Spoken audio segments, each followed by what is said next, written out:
सर्व ग्रामस्थांनी कर वसुली संकलन करण्याकरता चांगल्या प्रकारे सहकार्य ग्रामपंचायतीला केलेले आहे। आता शेवटचे 2 दिवस बाकी आहे, तरी सर्व ग्रामस्थांनी या संधीचा फायदा घ्या आणि आपल्या करामध्ये 50% सवलत घेऊन कर भरणा करा आणि ग्रामपंचायतीला सहकार्य करा। ग्रामपंचायतीला कर भरल्यास जी विकासात्मक कामे आम्ही आखलेली आहे ते पूर्ण करण्यास आम्ही पूर्णपणे आपणास हमी देऊ आणि आपल्या गावाचे काम जे आजपर्यंत झालेले नाही, रखडलेले आहे, या कराच्या माध्यमातून ते काम पूर्ण करण्याचा प्रयत्न करू। आपल्या येथे मुख्यमंत्री समृद्ध पंचायत राज अभियान अंतर्गत ग्रामपंचायत नांदगाव पेठ यांनी विविध कार्यक्रमाचे आयोजन केलेले आहे।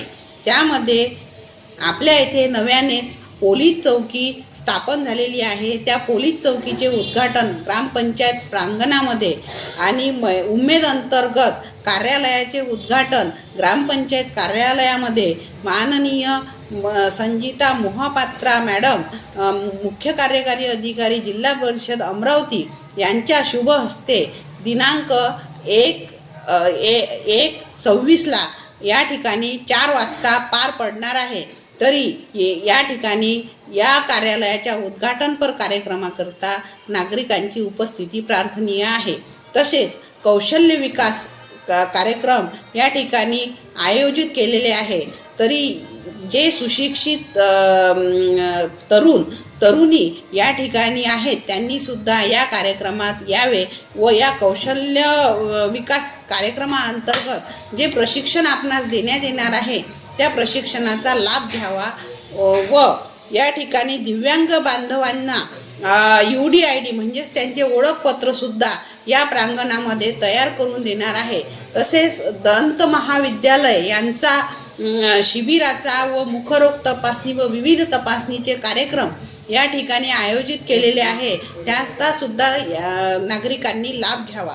तसेच सर्वांना नियमित घरकर भरता यावा व आपला घरकर किती आहे याबाबतची माहिती प्रत्येक करदात्याला व्हावी, यासाठी प्रत्येक घराला आपण QR कोड प्रदान करणार आहे। तो QR कोड स्कॅन केला की आपला कर किती भरायचा आहे आणि आपण किती कर भरलेला आहे ही पूर्ण माहिती आपणास डिजिटल पद्धतीने मिळणार आहे।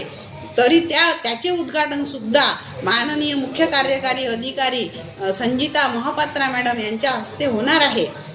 तसेच छत्रपती शिवाजी महाराज चौकामध्ये डिजिटल स्क्रीनचे अनावरण सुद्धा या ठिकाणी होणार आहे। तरी 7 वाजता या पूर्ण अभियानाची सांगता संतोष महाराज भालेराव वाशिमकर यांचे भारूड समाज प्रबोधनपर कार्यक्रम या ठिकाणी आयोजित केला आहे। तरी या कार्यक्रमात सर्व नागरिकांनी उपस्थित राहावे।